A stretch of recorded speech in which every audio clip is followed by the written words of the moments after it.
Hello everyone, welcome back to my channel. I'm Brittany. Guys, I'm finally making another Easter egg.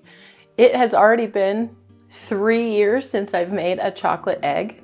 And 3 years ago was when I really had just started focusing on just chocolate on my channel, and I hadn't even used cocoa butters to decorate yet. Honestly, it was kind of a boring egg. I don't really like how it turned out. It was just ruby chocolate. And I put gold leaf on it. I don't really like where I put it, but... So I've actually never decorated a chocolate Easter egg using cocoa butters until today. I have done some decorated eggs with designs, but that was like 5 years ago, and I used all candy melts. I still like how they turned out, but now we're leveling up. Anyway, I don't know why, but Easter always seems to sneak up on me, and then by the time it's time to make an egg, it's already too late. So I'm glad we caught it in time this year, and I'm excited to do this. I see on Instagram every year a bunch of chocolatiers decorating Easter eggs with some sort of really fun theme, which makes a lot of sense because on a big giant Easter egg, you have a lot more space than you usually do in a chocolate mold to come up with something a lot more creative. When I was first thinking about what I wanted to do for my theme this year, the first thing I thought of was how Easter colors are usually pastel. And the first thing that popped into my head was just a pretty pastel sunrise with some cute clouds. And you guys already know that I'm a sucker for a good sunrise or sunset. My sister makes fun of me because anytime I see a good one, I have to take a picture.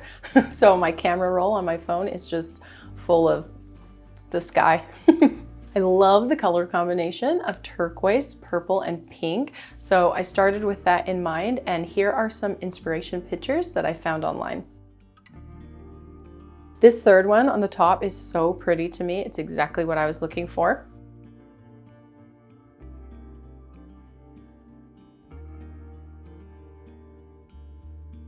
I love the smooth blends of colors behind the clouds, and I also love how in a lot of these pictures the clouds are kind of lit up with colors as well. Also, as I got looking at some of these pictures, I noticed that a lot of them have a small pop of yellow where the sun is coming up, and I figured that would be pretty to add in as well. All right, before we dive into our egg today, I wanted to show you that my unmolding boards have arrived. So here they are. This is the fun birthday special unmolding board that I had created just on my birthday for something fun. It's kind of like reminds me of confetti. It's really pretty. It has my logo down here, well, like my signature logo. It's a lot more subtle than the other ones, but I really love it. It's a fun one. If you guys like these, I could do more for different occasions because they have so many fun finishes in these acrylics. So let me know in the comments. I also have this classic clear one. It's probably hard to see, but here's what the logo looks like. Hopefully you can see that, maybe against my shirt. Anyway, classic. And then I really love this one. It's the matte black board. Focus. I can't tell if it's focusing. Anyway, it's matte black on the front and shiny on the back, which I didn't realize would be the case. So it's actually kind of nice because if you want, I mean, they're just for unmolding, but sometimes they're nice to take pictures of bonbons or bars on too, to like have a solid background. So if you want, this is kind of nice because it has a shiny option and a matte option. So the blue aqua flakes were just for my birthday, so I don't have any more than what I already sold. But I do have extra clear and black ones. If you're interested in still getting one, they are on my website, brittanyk.com/shop. And if there are any color requests or finishes that you would like to see in an unmolding board, let me know and I could probably just have it made. I really liked the silver mirror finish, but nobody ordered that one, so I didn't order any. But I think that would be my next pick. It looks really pretty, and the mirror finish is really nice to take pictures of chocolates on because you get to see the design also in the mirror. Anyway, really fun. Also, I never really promote this because I just forget, but I do still have some merch left over from last year, and I still really love how they turned out. I love the design and the t-shirts, and the sweatshirt is so cozy. They're also up on my website. I have aprons, t-shirts, and sweatshirts. So if you're interested in those, you can check those out as well. And for our subscriber highlight today, I have been challenged to a name pronunciation. I will say that at first I thought Marie Jose, and then I was like, Jose, but Marie is a girl's name. There is an accent over the E, which was giving me French. So that's as far as I got. And I was like, how would you say that in French? I didn't know. So I'll admit I cheated a little bit and looked it up. Marie-Josée. Marie-Josée. And my best guess for the last name is Bissayon. Marie-Josée Bissayon. And you were right. This is definitely a lot harder than saying caramel. Thank you for your nice comment on my last video. And I'm honored that your idea of happiness would be to spend a Saturday night watching my videos. That's definitely crazy to think about, but I definitely appreciate it. What a compliment. All right, guys, let's make a giant chocolate sunrise Easter egg. Today, I'm using this giant egg mold. It's actually my first time using it. I bought it in a big order I did from Saver School years ago, and I remember it being bigger than I thought when I received it.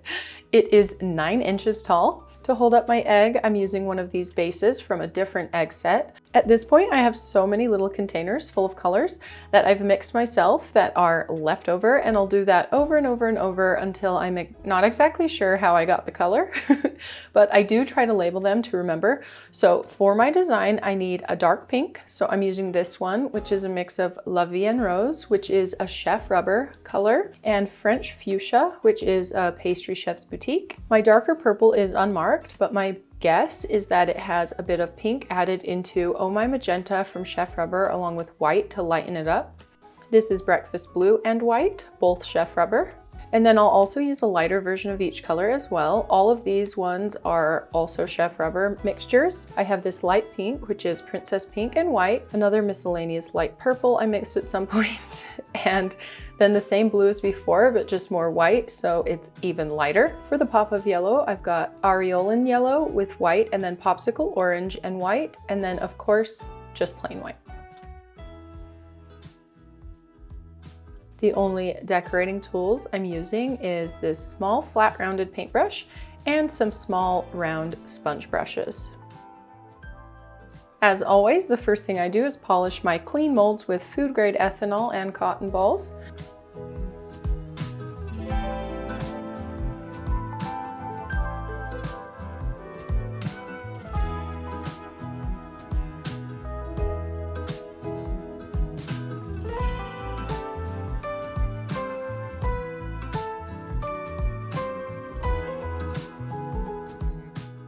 So here I'm going to show you guys some clips of designs that I ended up melting and cleaning off after.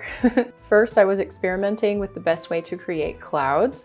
I tried cotton balls, round stiff brushes, round sponges, and also just a regular paintbrush. I also experimented with doing single clouds or layering them. Ultimately, I wanted to keep the process simple so that it was easy to share with you. So in the final design, I ended up using just the rounded flat brush. And then also, as you know, painting into molds is a lot different than a regular painting because the layers are backwards. So on a normal painting, you can do the background first and then layer things on top, which allows you to adjust the image and add more paint or change things if needed. But with a chocolate mold, whatever you lay down first is set and you can only add behind it. This makes blending really difficult. So for example, blending a color like blue for the bottom of the cloud while also having whiter highlights on the cloud is hard because in a chocolate mold, you need to first know exactly where the white highlights on the cloud would be and paint those on first. Also, cocoa butter sets up on the mold and then you lose the opportunity to blend it. So it can be pretty challenging. I paint a white cloud first and then add a darker color behind it to peek through it. I liked these two cloud styles the best in the end. The top one was done with a sponge and I think the round stiff brush, and the bottom one was done with just the flat rounded brush. The bottom one ended up being my favorite because I actually kind of liked the style of it with the visual spirals, and I also appreciated the simplicity of creating it. So that's the technique I went with for the final design. So to create that stylized swirly cloud, I have my tempered white cocoa butter, my clean mold, and the small rounded flat paintbrush. To create the cloud shape, I'm always basically just drawing little circles with the brush. I just kind of use that circular motion to lay down cocoa butter where I want it. Sometimes only a half circle is painted on to make the fluffy cloud shape, but sometimes a full swirl goes on. And I'm just mixing those patterns together until I make the whole cloud shape.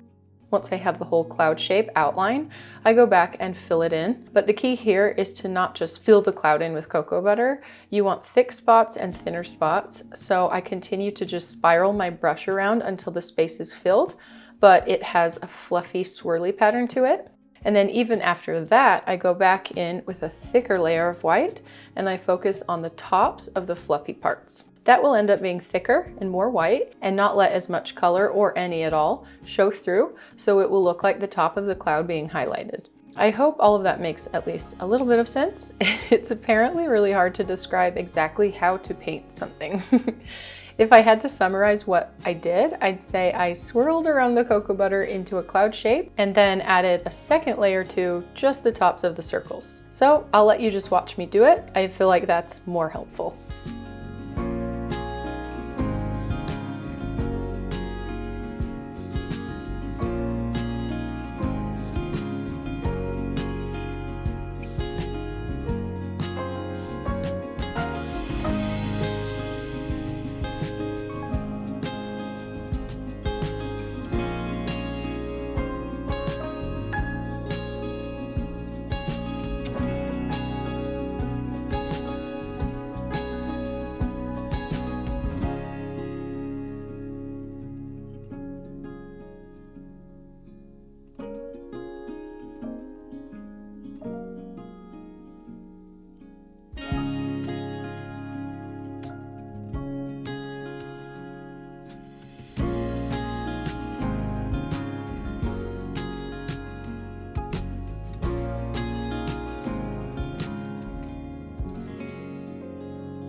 Also, I didn't really map out a plan for where the clouds would go. For this first half, I'm just placing them where I think they'll look good.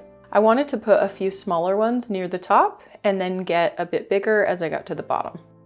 As you can see, I painted some clouds that went off the first half of the egg and need to wrap around to the second half. You could do a smaller cloud pattern and not mess around with the seam, but I wanted my egg to look cohesive rather than just two generic halves put together. I think that having the image blend together at both seams is what makes the 3D shape of the chocolate egg so cool. So to do that, I am marking where all the clouds start and end on this edge of the egg mold. To transfer the marks to my other egg mold half, I just line them up and pinch them together.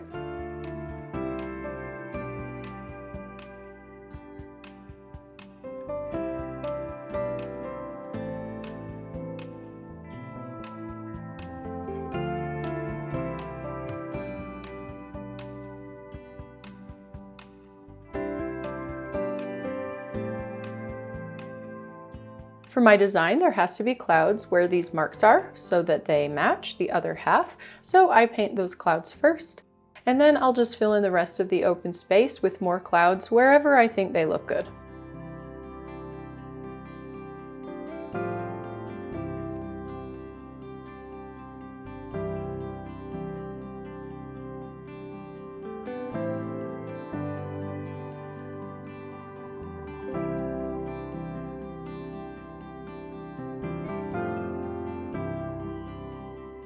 And the marks that I made on the edges of the mold are just a starting point for the clouds.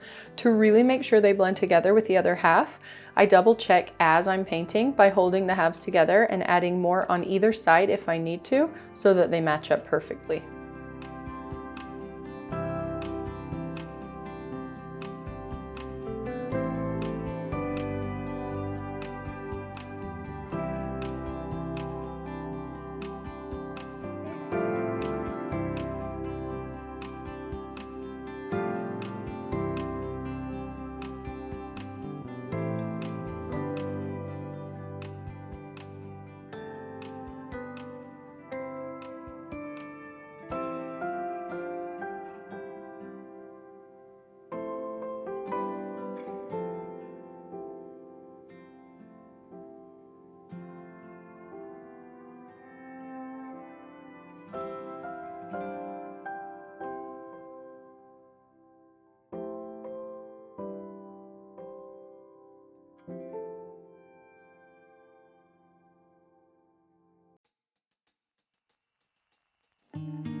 The last of the clouds are on the egg base.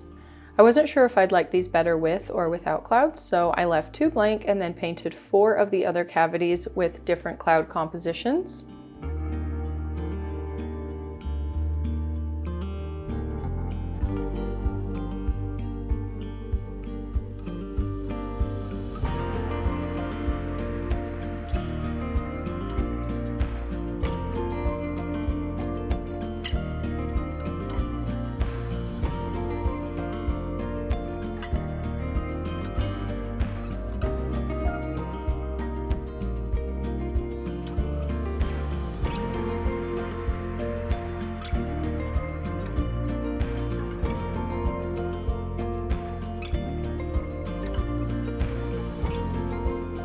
Now I'm using painter's tape to mark the molds for my colors. I'm just cutting the tape in half because I don't need it to be so thick. I'm using 3 strips of tape, which will give me 4 sections. The top section will be a pop of yellow and orange. The next section is pink, then purple, and then blue. You might notice that I'm marking my sections of color diagonally rather than vertically down the egg. I'm just doing that because I think it'll be more visually interesting to have the colors move down and across the egg rather than just up and down. And you can see how the blue is the largest section, and that's for 2 reasons. The first is that once the egg is finished, that area will be the bottom of the egg, so a lot of that area will be down and not as visible. Once the egg is standing up on the base, you'll still be able to see the top of the egg, but you won't be able to see the very bottom. The second reason is that when airbrushing the colors on, I'll start at the top and work my way down, which means there will be color overspray from the top sections down into the bottom, so that bottom area that will be blue will not actually end up as large as it looks here. Before I can spray the background colors, I want to add my cloud highlights with the darker colors. I have my tempered darker turquoise cocoa butter, and all I do is use the small round sponge brush to lay down color behind the clouds. All of the clouds on these base pieces will be blue because they connect to the bottom section of the egg, which is also blue. Next, I fill in the bottom section of both egg halves. Anything under the tape marker gets filled in with blue.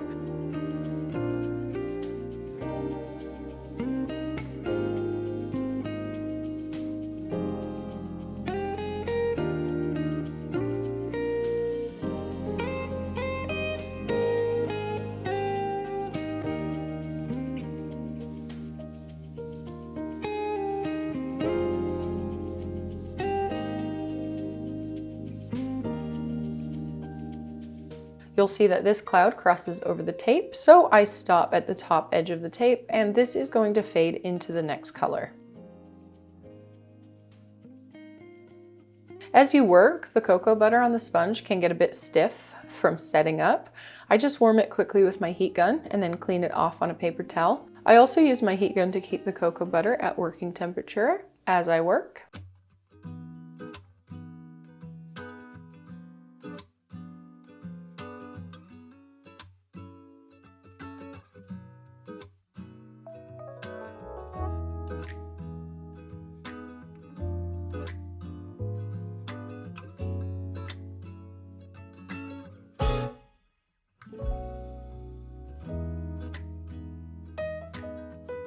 The next section is purple, so I have my darker purple color and I'm just doing the exact same thing.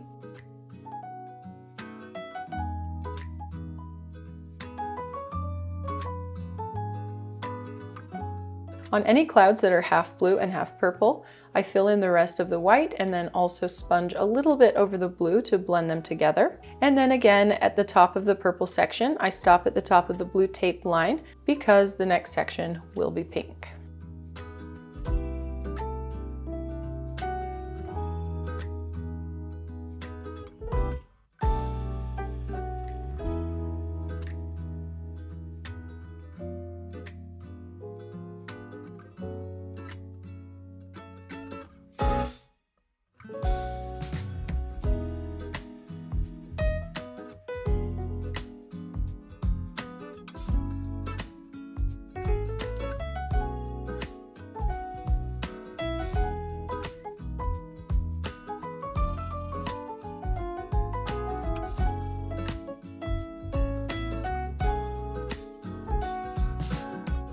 Also, don't get too nervous if you happen to go outside the white cloud just a little bit.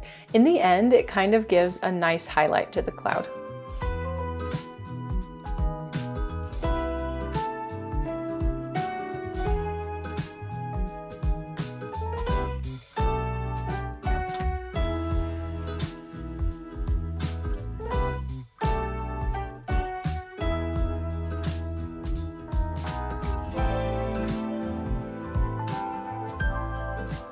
And here's how the finished colors look on the molds.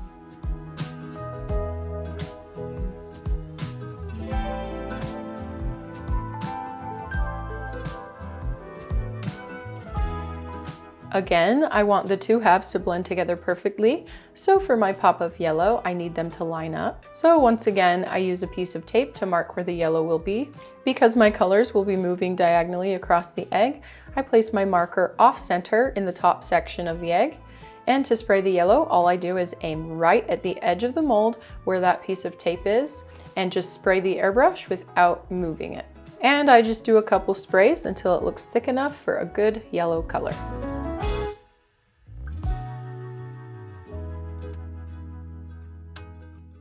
Next up is orange, and I just fill in the whole top section.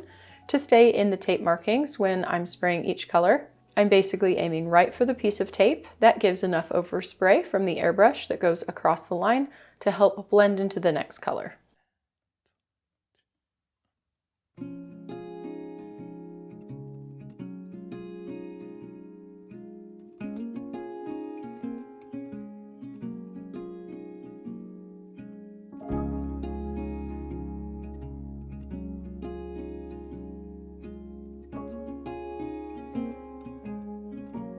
Now on to light pink. To start the section, I'm focusing on all of the area between the two tape lines. This will be the darkest part and need to be the thickest.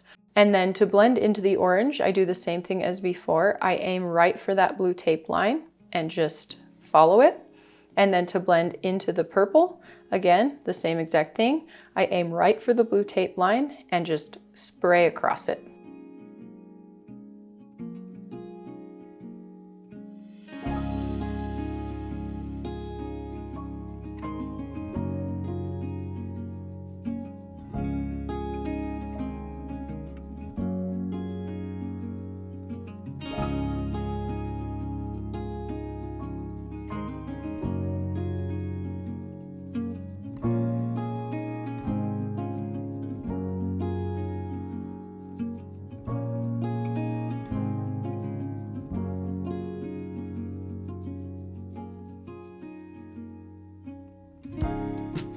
I didn't film this before now, but the easiest way to clean the mold in between colors is to just pinch the edge with a clean paper towel.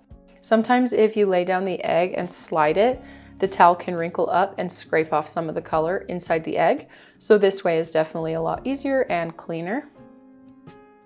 Okay, on to the light purple, and I do the exact same thing as before. Fill in the middle and then spray a nice clean line, aiming right for each two ends of the tape.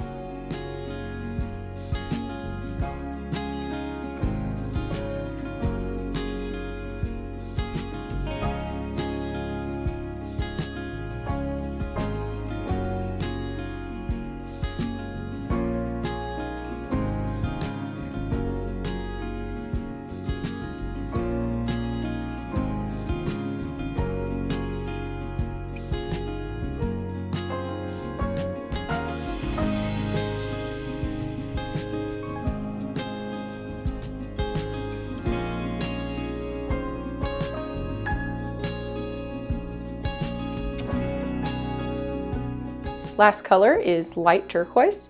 I was actually afraid I would forget to spray the bases, so I did those first. Just one nice even coat is enough for these.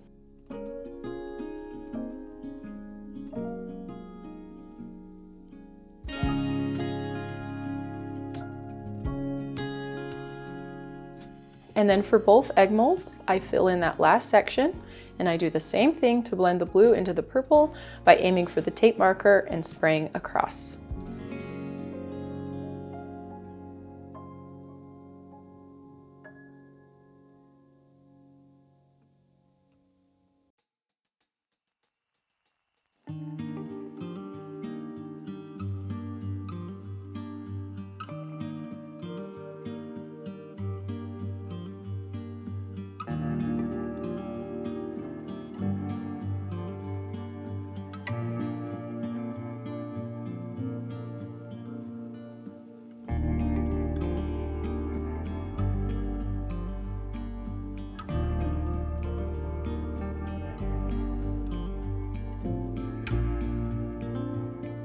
I was so excited to peel off the tape and reveal the final design behind the markings.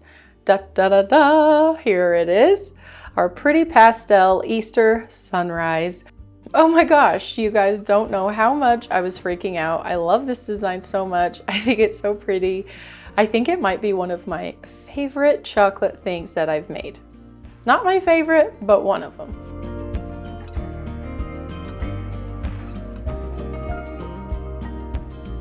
And see how by the time I got down to the bottom of the egg, there actually isn't that much blue. So that's why you offset the sections to be heavier on the bottom.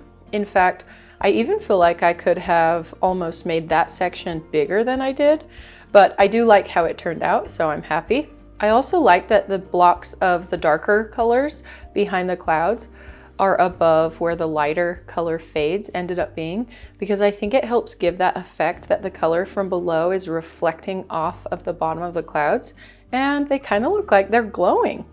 Yay! And I think that pop of yellow and orange was the right move, because it really does give that more glowing look that makes it feel like a sunrise. Okay, time to temper some white chocolate for molding the egg. Here is something you can do if you have leftover chocolate in your warming tank, but don't have a ton of time to melt it inside the tank. Just pop the chocolate out like you would pop chocolate out of a mold. And then I break up this chocolate and I melt it in a bowl in the microwave instead. Now, of course, this would be harder to do if you had a thicker piece of chocolate, but mine was just a thin block, so it was pretty easy to do. While I melt the chocolate in the bowl, I turned on my warmer to the highest setting and let the other thin layer of chocolate along the edges of the tank melt. And then I just pour my melted chocolate into the tank and leave it on the counter to cool down to 34 degrees Celsius. While that cools, I'm going to chop up my mix-ins. I saw these cookies at Swig the other day, so I grabbed a cup. If you're in the know with Utah culture, you'll recognize this brand, but don't judge me or Utah based on current events, because I swear it's a great state and the people here are also great too. Anyway, I felt like a lemon cookie would be a good add-in with white chocolate, and it feels kind of fresh and springy for Easter. So I'm just cutting up these cookies into small squares and then setting them aside. I'm tempering my white chocolate with my cryo today, so I just add that in, mix it together, and then blend it with my stick blender until it's totally smooth. Once it reaches working temperature of about 30 degrees Celsius, I put it back into the warming tank set to about 32 to 34 degrees Celsius to keep it warm as I work.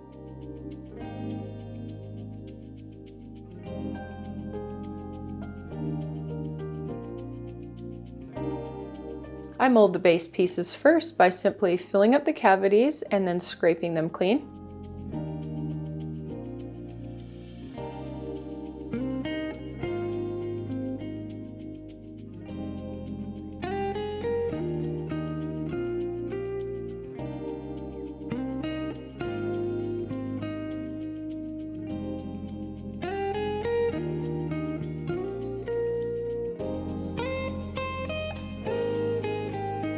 When they're done, I set them aside to first set up at room temperature before putting them in the fridge later.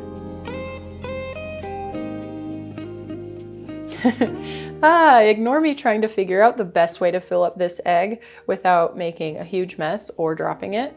I think the way to go is to definitely keep it on the counter, because adding in all that chocolate makes it heavy and there isn't a ton of area to hold the mold by. Oh, and also you don't want to hold it by the egg part either, because your hands can actually get really warm and melt the cocoa butter, and it can mess up your design and sometimes even make it not come out of the mold. So avoid touching the actual cavity itself. I fill up about half of the mold with chocolate and then swirl it around up to each edge. I continue to swirl it a bit to help it cool down in the mold so that it gives a nice thick shell before I dump it out.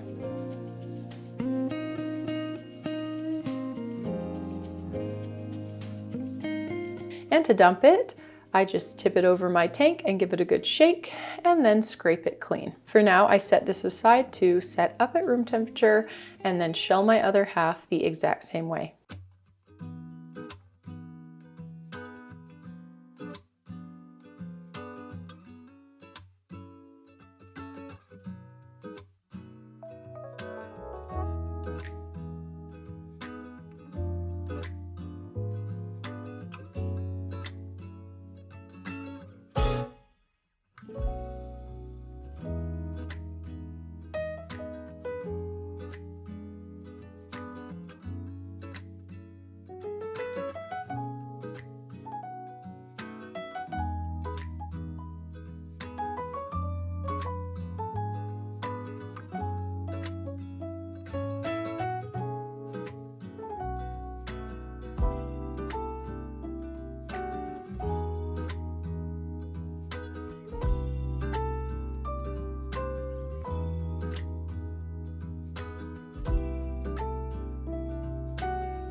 With large hollow shapes like this, I set them differently than I would a normal chocolate mold.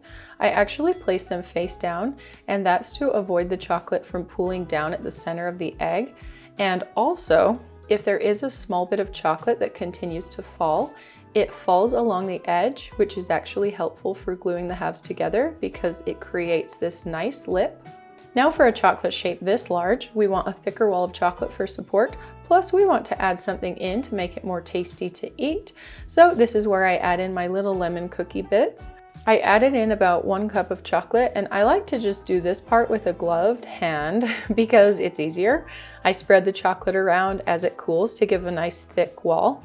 The goal is to spread it as evenly as possible, and also be sure to pull it all the way up to the edge of the mold. And I also like to scrape my hand off the edge to make a little bit of a thicker edge at the top, which helps for gluing later. Before the chocolate sets up, sprinkle in the cookie bits. If you need to, you can push them around to distribute them a little more evenly. Oh, also I forgot to mention before, make sure the first shell of chocolate is firm before you do the second shelling with the filling, or you could mess up the design. It doesn't need to be totally crystallized, just firm enough to touch without smushing it. Mine probably only sat at room temperature for about 10 minutes before I moved on.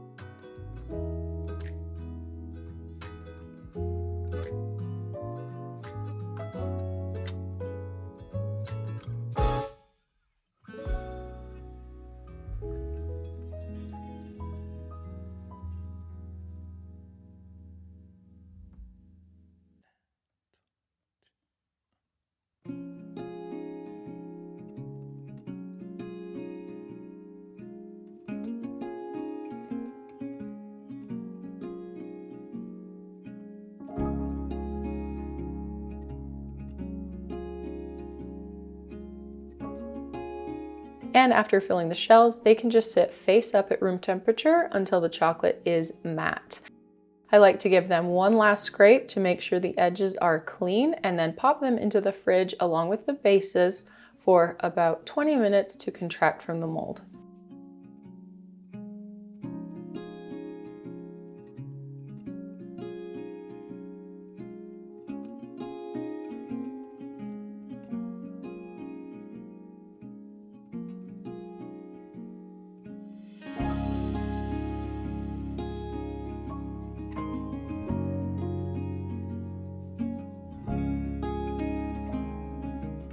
To unmold spheres and eggs, you can kind of just spin them out of the mold. Because these ones are so big, you just need to be careful to have a good hold on it on the inside. You don't want to grab it from the edge or you'll probably break it. So if you can, balance it on your hand and just slide it up and out, and that usually works great.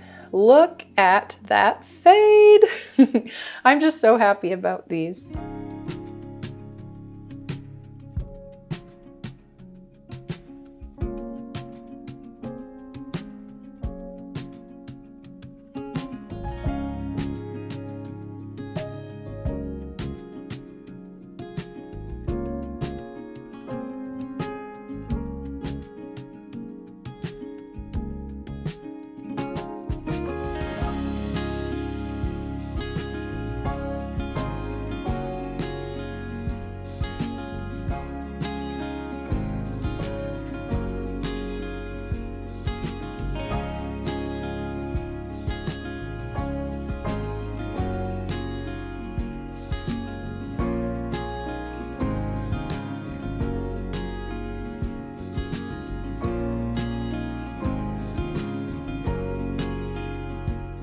Now for the most stressful part, assembling the egg. I grabbed my heat plate, turned it onto medium, and then I have this flat scraper that I just set on top of it so that it can heat up. And then I also tempered a small portion of white chocolate really quick to use as glue.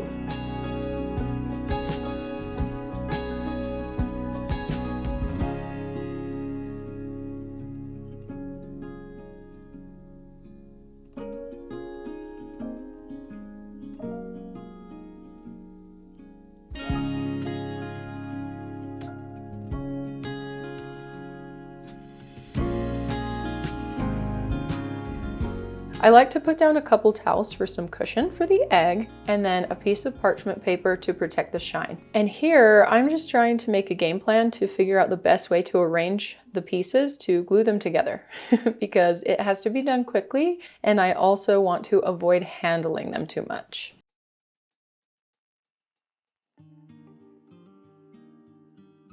So normally with a 3D shape like a hot cocoa bomb, I'd lift the actual chocolate shell onto the heat plate to warm the edges down. But these are so large, fragile, and a little hard to handle that lifting them up and off the plate could be hard. And then the more you handle them, the easier it is to break them, melt them, or smudge them. So instead, I heated up this scraper and use it to melt the edges down, just enough that I'll be able to glue the two pieces together. The melted edge helps stick them together, but I wanted a really good seal, so I also pipe a very thin strand of tempered white chocolate on the first half.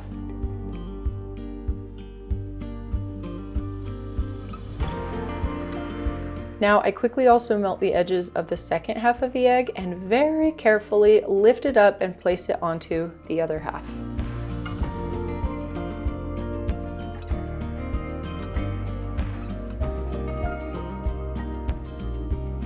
Before I touch anything again, I quickly clean this melted chocolate off of my gloves.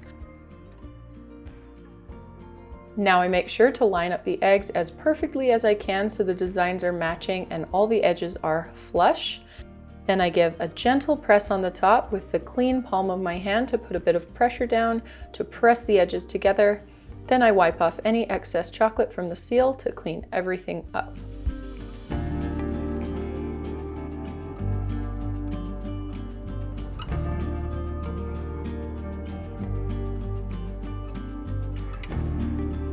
I was really impressed here with how well my clouds actually lined up and was celebrating.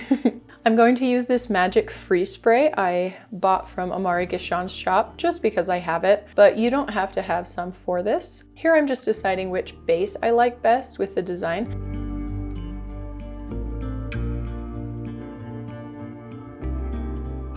So I carefully lift up the whole egg onto my heat plate and hold it on there just long enough to melt down a flat circle on the bottom that it can stand on. The hardest part of this step, as you'll see, is getting it centered and melting it so that it stands up straight. My first attempt was pretty crooked, but things were still melty, so I just did it over again.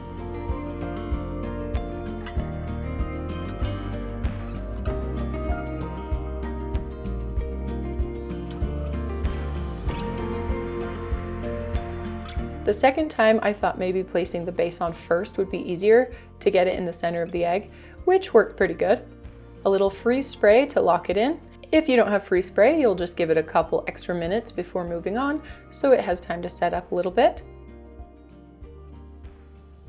And here it is, my finished sunrise chocolate Easter egg.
All right, guys, that is my 2026 chocolate Easter egg design. My goal will be to not miss out next year and have a whole new theme to share with you.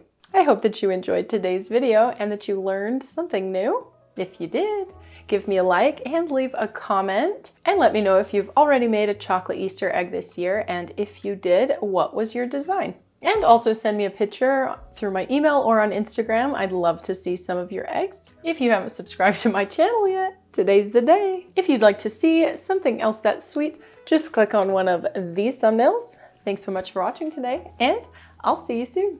Bye.